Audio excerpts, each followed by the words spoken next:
I know it's hard to believe, but it's true. Again, if it was not for the movie Deliverance, remember Banjo Boy, there would be no Lakewood 400 Antiques Market. You're going to have to stick with me because this story has quite a few twists and turns, so here we go. In 1972, our dad worked for the Georgia Department of Industry, Trade, and Tourism. His job was to entice people and businesses to come from outside the state of Georgia and spend their money fueling Georgia's economy. He was made aware of unusual activity in Clayton, Georgia, a small town in Rabun County up in the North Georgia mountains. Dad made the trip to investigate and was amazed at what he found. Hotels were fully booked, service stations were bustling with business, restaurants were filled with people, every kind of business thriving. What was going on? Upon further investigation, he discovered there was a Hollywood production company in town filming a movie. That movie was Deliverance. Deliverance was a 1972 thriller movie. The film was a critical and box office success, earning 3 Academy Award nominations, 5 Golden Globe nominations, and launched Burt Reynolds' career. In 2008, Deliverance was selected for preservation in the United States Film Registry by the Library of Congress as being culturally, historically, and aesthetically significant. Let's take a look at the original 1972 theater trailer. Where are you going, city boy? We'll find it. It ain't nothing but the biggest river in the state. These are the men. Nothing very unusual about them. Suburban guys like you or your neighbor. Nothing very unusual about them until they decided to spend one weekend canoeing down the Cohulawasi River. There's a song in the movie called Dueling Banjos, and the scene became truly iconic, featuring Banjo Boy. Incidentally, Banjo Boy's real name is Billy Redden. Let's take a look.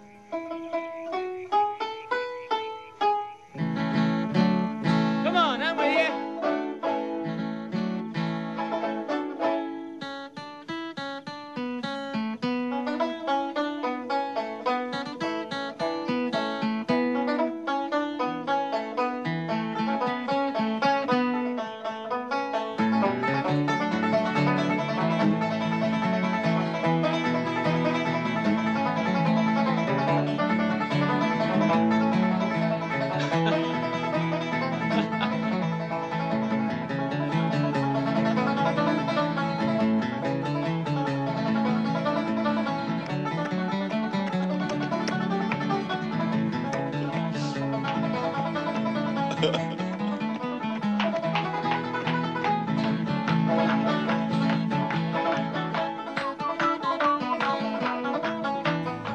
Billy visited Lakewood a few months ago, celebrating the 50th anniversary of the film's release. A little tidbit, Billy could not play the banjo. A gifted musician slid his arms around Billy, and through clever camera angles, it appears he is playing the instrument. Now the story is getting ready to take a turn, so stick with me. Dad realized this Hollywood production company was spending tons of money and saw it as an opportunity for the state of Georgia. He arranged an appointment with then Governor Jimmy Carter to pitch the concept of Georgia being a destination point for film and television production companies to bring their projects to our state. Here's the story of the establishment of the Georgia Film Commission. Wanted to talk to the person who started it all, but when we reached out to Ed Spivey, he told us that he was battling Parkinson's disease and he didn't want to appear on camera. So of course we respected his wish, but he did speak to us on audio. Take a listen. When we talked with Ed Spivey, we talked about things a long time ago, 1971 to be exact. That summer, Ed drove up to Rabun County, where a new business had moved into town. These are the men who decided not to play golf that weekend. Film production for the movie Deliverance, starring Burt Reynolds. He was writing for a brand new magazine he just started called Georgia Trend. Part of our charge is to bring in tourism, and I saw how similar tourism and filmmaking were. Instead of seeing movie stars, he saw people renting hotel rooms, caterers, rental cars. When he got back to Atlanta, he headed straight for Governor Carter's office. Governor Carter said, let's go and get more of this business. You go do it. And oh, did they get some of that business. By 1982, Spivey had brought 187 movies to Georgia, leaving an estimated $500 million in our state. And they did it all without tax credits. Spivey would visit with hotels, caterers, lumberyards, banks, all to help lower the filmmakers' costs in exchange for filming in Georgia. Governor Carter would fly out and pick up the stars, even host dinners at the governor's mansion. What was your best sales pitch, if you will, to convince them to come? What worked? I'm Jimmy Carter. I'm your governor. I'll help you find locations, etc. Carter loved the film industry, and he was gearing up for his run, and they liked him. Governor Carter and Spivey visited Los Angeles, New York, making friends with producers, studio heads, and production companies. They got the business, and Carter gained important allies for his presidential run. And it made sense. You can criticize him for it, but it worked, and he made it work. But they had one ace up their sleeve that could never have imagined: Burt Reynolds. Well, Ed Spivey was really the driving force behind it. The A-Scene also spoke with Burt Reynolds shortly before he passed away last summer. Reynolds was the most successful movie star of the 70s, and he had Georgia on his mind. This is one of the best places I've ever shot, and I've told everybody that I know that, and I feel responsible for 4 or 5 pictures being shot here that I wasn't even in. Well, why did he like you so much? I'm a nice guy. No, but why were you were a nice guy? I think that we felt like we did everything we could to make his films, and all films, make money. I think that anybody in 1970 Georgia thought that Hollywood stars would come calling. It's just one dummy. And that one dummy would take the helm of the Georgia Film Commission in the early 2000s, this time with tax credits up its sleeve. And despite a lot of opposition, it was actually Spivey's idea to have the Georgia Peach roll at the end of movie credits. Back to you. Today, Georgia's film industry is #1 in the country, surpassing New York and California, boasting an annual $10 billion economic impact on the state. The film industry in Georgia has pivoted from a come-do-your-production-and-leave business model to an industry that is permanent and ongoing. Countless well-paying jobs have been created. Major production studios and facilities have been built. Thousands of small businesses have been created, like acting schools, catering, set builders, and on and on and on and on. The list of productions over the years, and now even decades, is literally too long to list here, but recent productions in the state you might recognize is the Ozark series, the whole Marvel series, all the Walking Dead series, The Amazing Race, and maybe not so new, but who could forget the iconic Smokey and the Bandit series.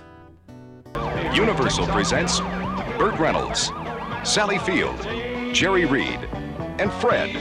We're gonna really have to cook. I mean, put it on the back burner and let's cook. Is that a 10-4? 10-4. And the only thing that stands between them and an $80,000 prize. Jackie Gleason as Sheriff Buford T. Justice. I gotta barbecue your Bandit. I got a Smokey report for you. What's your handle, son? My handle is Smokey Bear, and I'm tail grabbing your ass right now. This is Smokey and the Bandit, the story about a lazy weekend in Alabama, Texas, Mississippi, Arkansas, Georgia. Daddy, the top came off. No. We ain't gonna make it, son. We come this far, ain't we? Look, when we say we're gonna do a job, we do a job. It's me they're after. They don't even know clean snow exists. Oh, they don't. Well, I'll tell you what we're gonna do. Smokey and the Bandit, proving once and for all, it's not where you're going that counts. It's who the hell's in back of you. You've got to duck him. You gotta keep that piece trucking. Just put that hammer down and give it hell. He's pounded down. So you may be thinking, that's great, but what's it got to do with the Lakewood 400 Antiques Market here in Forsyth County? Here's another twist, so stick with me again. As the years passed, the industry grew, and Dad became a pretty serious businessman. Even declared one of Georgia's 100 most influential businessmen by the Atlanta Business Chronicle. USA Today wrote an article entitled, "A Businessman to Watch." I have a scrapbook at the house with literally hundreds of stories and newspaper articles about Dad. It seemed like he knew every politician, athlete, and celebrity in town. He became really good friends with Burt Reynolds. The movie, Smokey and the Bandit 2, was in production here in Georgia. Burt and the filmmakers approached Dad with a location request. For a scene in the movie, the filmmakers needed a huge roller coaster to blow up and destroy. As usual, it came through and located the perfect roller coaster for the scene. It was located at, wait for it, the old Lakewood Fairgrounds in South Atlanta. See where we're going? Take a look at this clip. The funny story about the coaster is that the man who owned the franchise was faced with having to tear it down because it had been condemned and was dangerous, and along came Hal Needham, the director. He asked me if I could get it for him.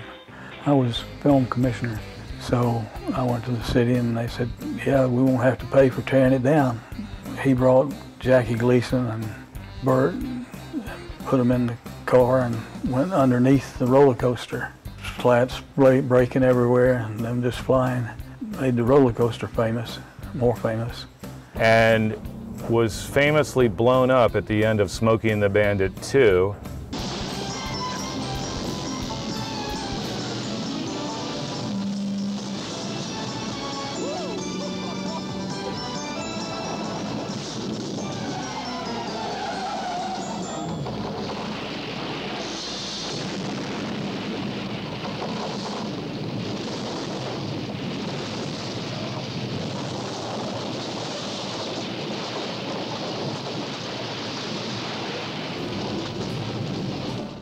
Production for that shot at the old Lakewood Fairgrounds took about 2 weeks. During this period, Dad spent a lot of time exploring the old abandoned property that was built in 1932 and home of the Great Southeastern Fair. The fair closed in 1975 and Lakewood sat in disrepair for years. Dad saw something in the old historic property. Somehow it spoke to him. He thought about what the property could become, the potential of the 106-acre complex with over 500,000 square feet of beautiful old Spanish-style buildings. As it turns out, Dad had a big decision to make. Should he leave his position at the Georgia Film Commission, a governmental department he created, or take possession of Lakewood and develop the property back to its former glory? I think you know which direction he went. Dad took possession of the property in 1984 via a 99-year lease from the city of Atlanta. His ultimate vision for historic Lakewood was to renovate the buildings into a state-of-the-art film and production studio. This whole project would be no small undertaking, but it was Ed Spivey after all. Dad set to work, and the first order of business was getting the property producing cash flow. Through key partnerships, Lakewood would become home to some of the biggest promotions in Atlanta. Independent promoters would take possession of the property for a fee and promote their event. Nopi Auto for years would draw over 100,000 people to their car show. The hunting and fishing shows drew 25,000 customers a day. The Atlanta Boat Show was huge. The list goes on and on. Here's Dad at A-Bait, a motorcycle rally that was one of the largest motorcycle rallies in the country that raised hundreds of thousands of dollars for charities. Dad also put together the historic Lakewood Antiques Market. This market was literally known as the biggest and best in the country. Thousands of dealers and tens of thousands of customers would visit this phenomenal monthly event. The story is coming together for you, we hope. There was a facility south of Atlanta that was doing an antique show, and I saw what they were doing and thought I'd try it. And we had the perfect location, so it turned out that we won the war. Who would have the antiques business? One of the people who helped us move the film studio and Lakewood site, and she actually came down and worked her booth. She and her sister spend the second weekend of every month at Lakewood, so it was good to have her involvement. It helped us move things along. Dad also formed a key partnership with Universal MCA, and the Lakewood Amphitheater was born. Lakewood has hosted literally thousands of top-tier touring music acts and is regarded as one of the finest concert facilities in the Southeast. And finally, working with the city, Dad's dream of a world-class film and production studio came true with the creation of Screen Gems Lakewood Studios. We had tried for years and years to get sound stages here with no luck. Screen Gems and George Cooney was the first one to, kind of see the potential. It kind of changed the landscape of what could happen in Georgia. I mean, at one time, we couldn't accommodate the big shows. Atlanta has lost so many exponents of its history. I think Lakewood belongs in the whole crown of historic jewels that we have in the city. It's a part of the unique experience of Atlanta. Dad's work was done at Lakewood. Now what? Dad knew he had an asset. That asset was his relationship with the thousands of dealers that had participated in the historic Lakewood Antiques Market. He just needed a new facility to start his show back up. Dad's movie location scouting experience kicked in. Eventually, he found an empty building sitting on 26 acres that was an abandoned flea market. That facility sits on Highway 400 in Forsyth County, and for the past 20 years has been home to the Lakewood 400 Antiques Market. If you thought the Lakewood 400 Antiques Market was just antiques, you'd be wrong. We feature over 500 unique vendors with everything from furniture, crafts, home decor, and lighting. Plan on spending the whole day. Don't worry if you get hungry. Enjoy lunch at Big D's Barbecue. After lunch, get back to shopping. You'll love our dealers that feature artisans, hobbyists, collectibles, signage, vintage clothing, jewelry, and artwork. Even stop by the local market and take some goodies home with you. Find your next treasure at the Lakewood 400 Antiques Market this weekend, Friday, Saturday, and Sunday. We lost Dad a few years back, and along with his wife Barbara, Greg and I have become the owner-operators of Lakewood. Lakewood 400 is a true family business. During our monthly event, you will find sons, daughters, grandsons and granddaughters, and even great-grandchildren working the show. Ed Spivey is a tough act to follow, but we can hope that he is as proud of us as we are him. Now you know why without the movie Deliverance, there would be no Lakewood 400 Antiques Market in Forsyth County.